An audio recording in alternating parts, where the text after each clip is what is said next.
Hi, welcome or welcome back to my channel. My name's Grace, and if you can't tell already, I'm a big fantasy reader.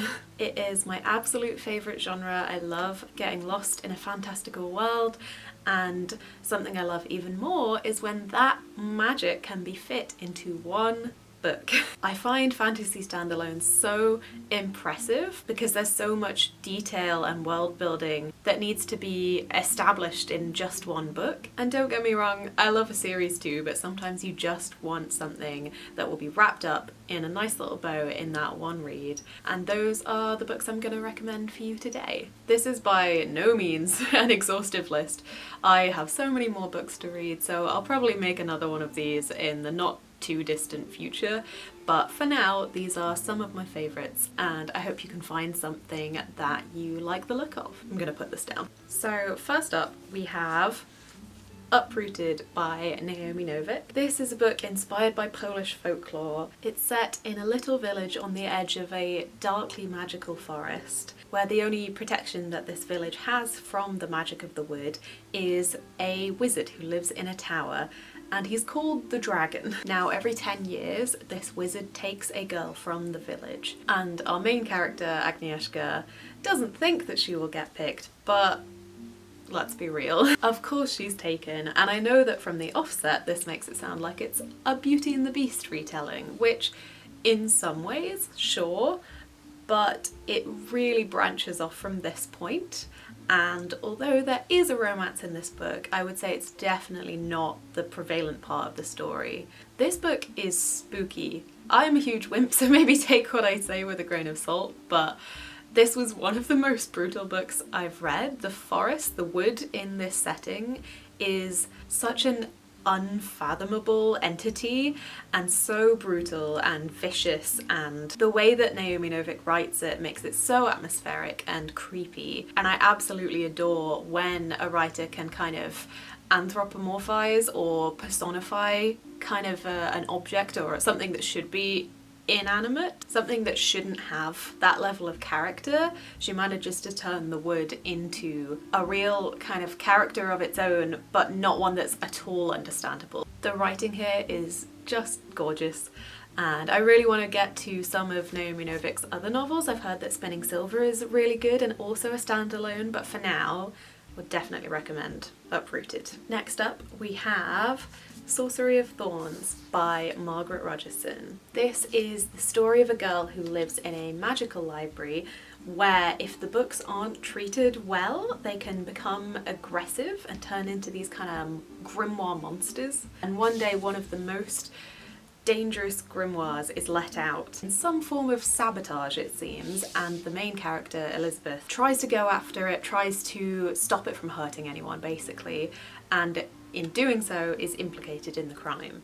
Because of this, she is taken to the capital for trial by a sorcerer named Nathaniel, and they hate each other at first, but I think we all know where that one might go. I found the magic system in this one really interesting because sorcerers basically bargain for their magic with demons. They have to make deals with them, which we all know is quite a bad idea. But Nathaniel's demon, Silas, is honestly one of my favourite characters in possibly anything.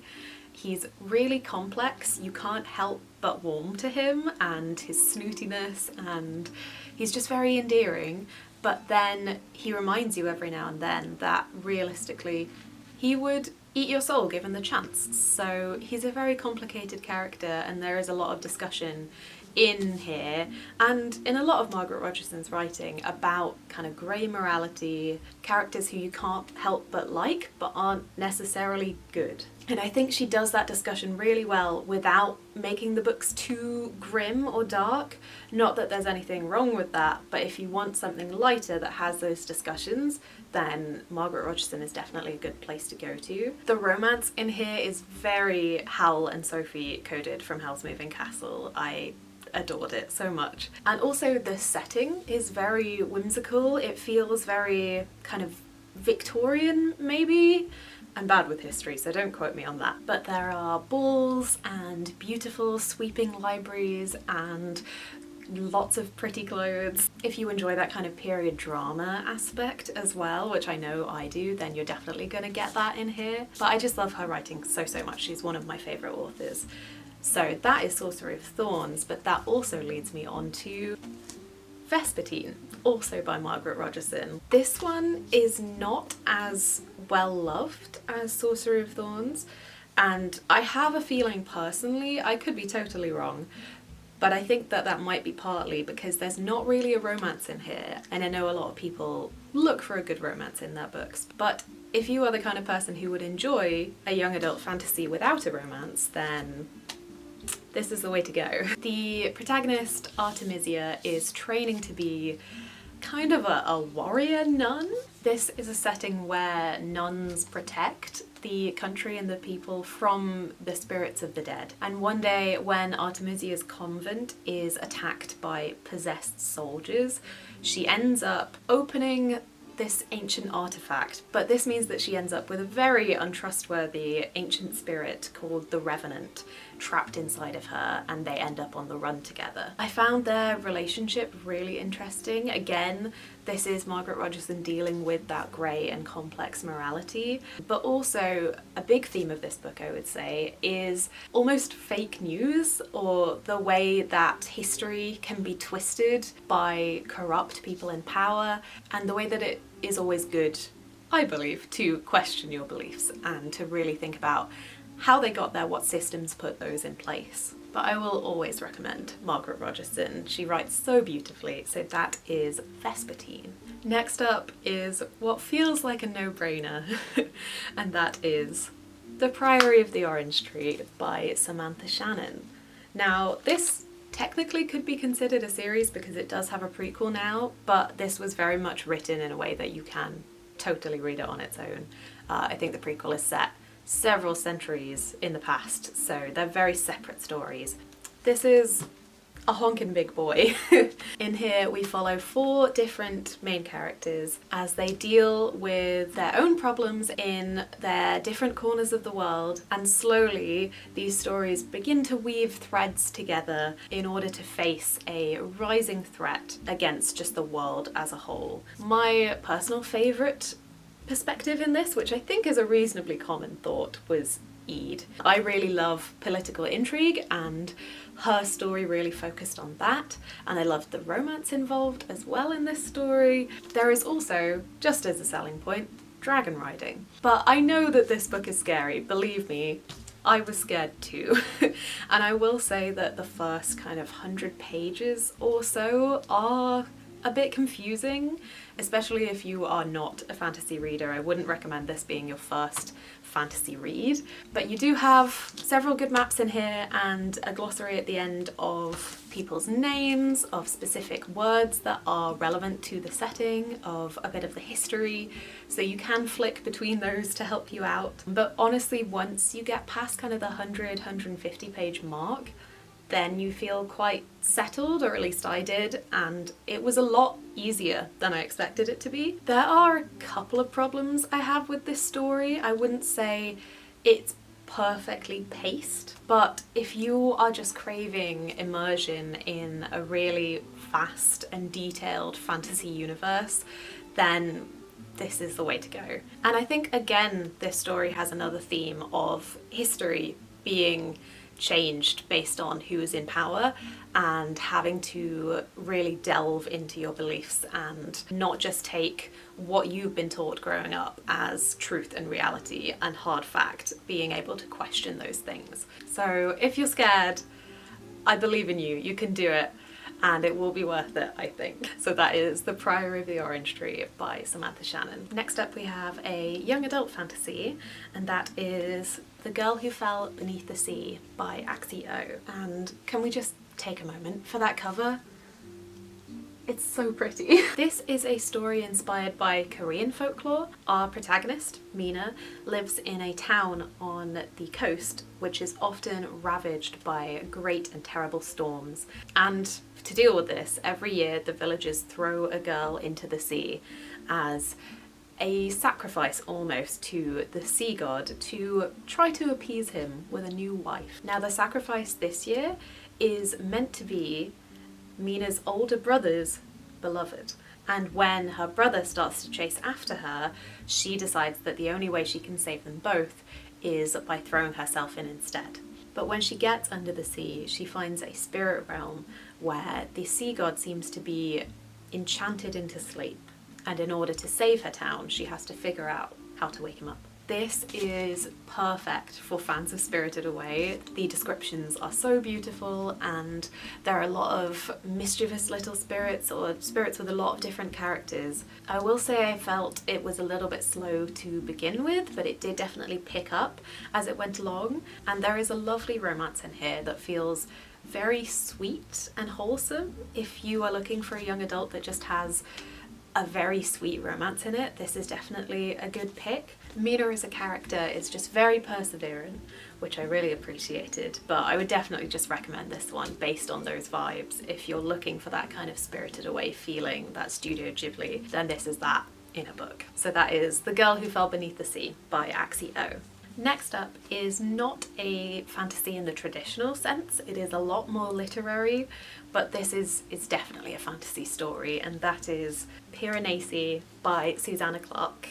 This is a book like nothing I'd ever read before. It is set in a giant, seemingly unending house, which contains oceans and just endless halls and vestibules and staircases. Panacy is the only person who lives there, except for one other who visits sometimes, but is also quite mysterious.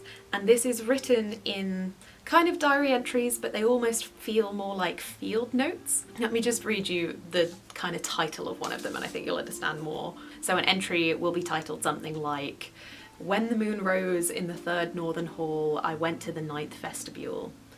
Entry for the first day of the 5th month in the year the albatross came to the southwestern halls." Panacy is such an interesting character who is really trying to document this house and learn its secrets, but at the same time you feel that something isn't quite right, and you're just solving a mystery the whole way through, trying to figure out what kind of place this is, what kind of person Panacy might be, who this other person who visits is. It's all incredibly perplexing, especially at first, but you get so sucked into this narrative, and it was so enthralling.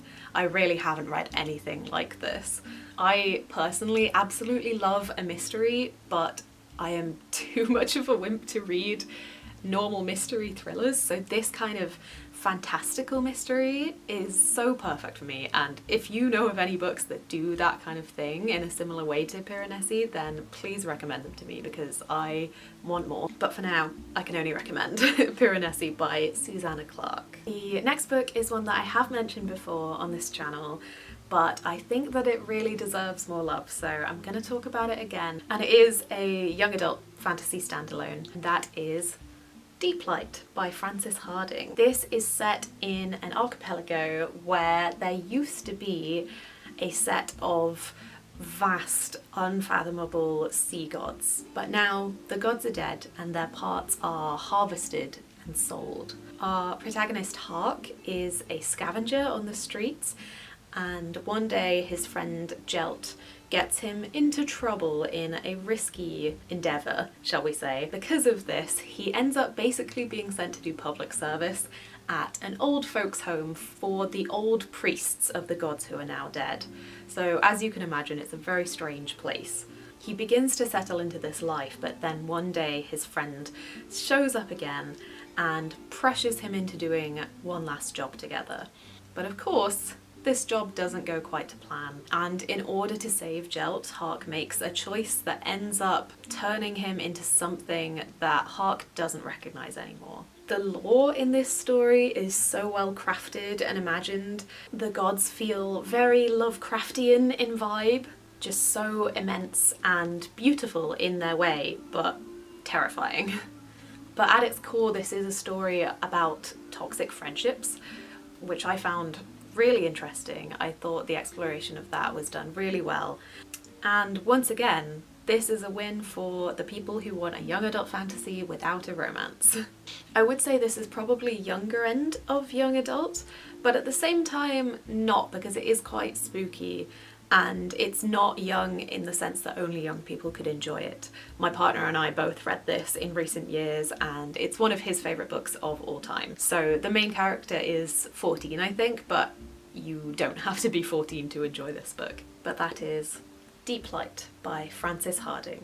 Next we have the book for people who love books about books, and that is The Starless Sea by Erin Morgenstern. I read this book at the end of last year and it was so gorgeous. In this story, the main character, Zachary, finds a book in his university library which has a chapter about himself in it. And this discovery sets him on a path of trying to figure out what's going on that leads him towards a mystical hidden library. And that already sounds good, but it's so much more vast than that.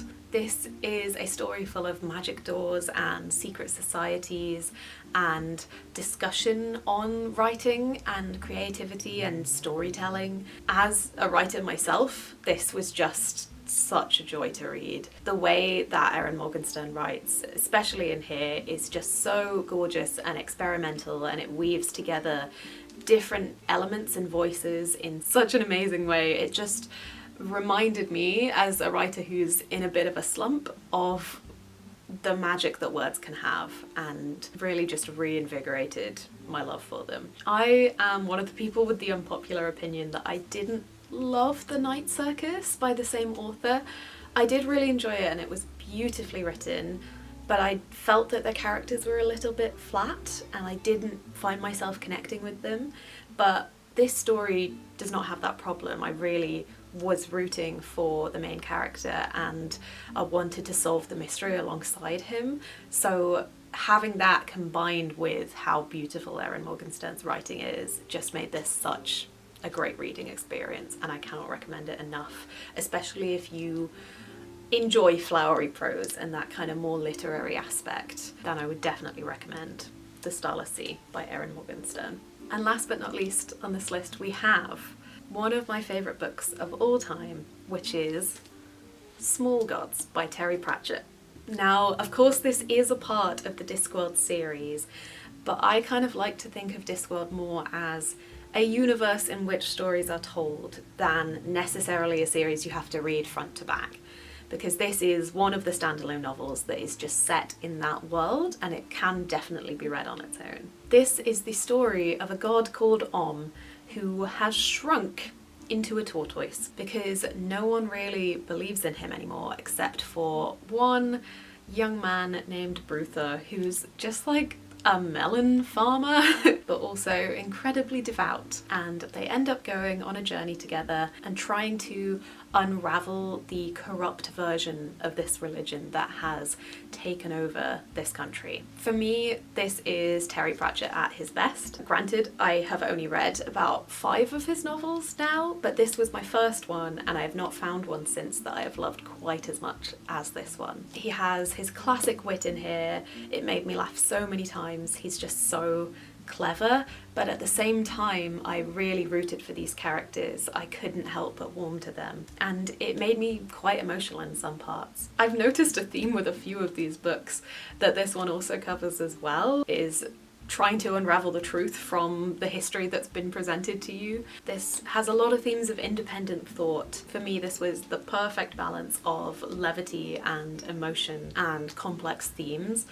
And if you're looking for a way into Discworld, then feel free to start at the beginning. But if you're not so sure about that, I would definitely recommend this one. I think this is the perfect showcase of Terry Pratchett's writing. So that is Small Gods by Terry Pratchett. So that is all the books I have to recommend to you today. I'm sure I will do another one of these in the not too distant future because I definitely have a lot of other fantasy standalones that I want to get to soon. If you have read any of these, I would love to hear your thoughts, and if you have any recommendations for other standalone fantasies you think I should get to, then please let me know.